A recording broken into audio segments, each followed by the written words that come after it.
A multi-million-dollar paycheck has proved enough to lure Hamish and Andy to the national drive time slot on Southern Cross Media's Today FM network. It's part of the company's shake-up, which also included a new breakfast team and issuing more than $3 million in shares. We've got James Manning with us from Mediaweek, and yeah, that's quite big news, of course, for Southern Cross this week. Yeah, it is. Look, a lot of people were expecting Hamish and Andy would come back. You know, I was thinking, well, it'd be good if they did breakfast, but apparently that was never going to be on. It was just whether they could come back. They're doing drive, but the things that have lured them back, you've alluded to the big the payday, so that's obviously good news for them. They're getting a 6-month break, which is good because they've had a pretty busy 2014, big TV commitments. They've still been on radio every day of the week, but it was a pre-recorded hour a day, so I think they knocked it off that in one day, and it perhaps wasn't too stressing for them. But then they'll be refreshed when they come back.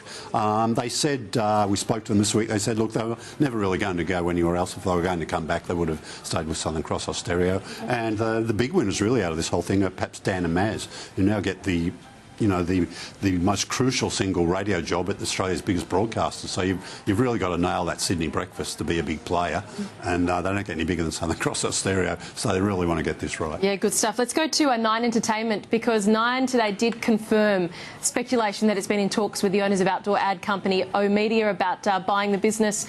James, what's the attraction here? I mean, this has kind of been talked about for a while. It's interesting they're actually been in talks, though, isn't it? Yeah, well, look, Media, look, Brendan Cook's been at the helm for a long time. It used to be Network, it was listed, Macquarie was a big investor, went to private equity, they bought from 10, so they've really built over a long time, they've built quite a substantial business. It's now the biggest outdoor company in Australia. Nine have been looking for other revenue streams in this space, something they could use their sales team to sell right across all the different platforms, all the different media sectors, and this looks like a good get for them if they go ahead with it. Great, let's actually bring in Evan Lucas, who's the IG market strategist in Melbourne. What have traders made of that news of Nine and a potential acquisition?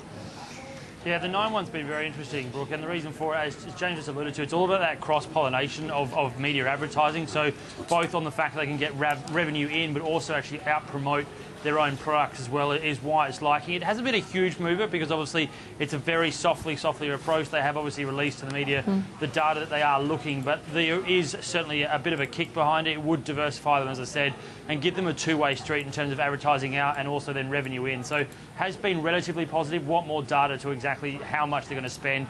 Talk at the moment is around about sort of 250 to 300 million is what I've heard, but I want to get a bit more firmer understanding on it before I comment on that further. Yeah, fair enough. Evan, can we ask you also about the share move for Southern Cross, because that was very big news in the media space. Again, what did you see play out in terms of the share price reaction?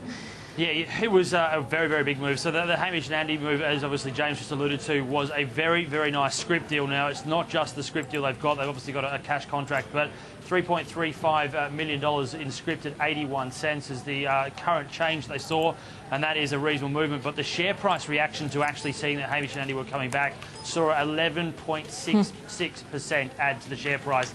Now, that is the best news that Southern Cross has seen pretty much all year. They have lost almost around about, I think it's almost over $1 since the low. So it's the best news they've seen all year, and that's on the back of it. They're obviously having to wait another 6 months before they come back on screen. So the market liked it, but they're going to have to wait before the revenue might pick up. Evan, great of you to join us on the program. Thanks so much.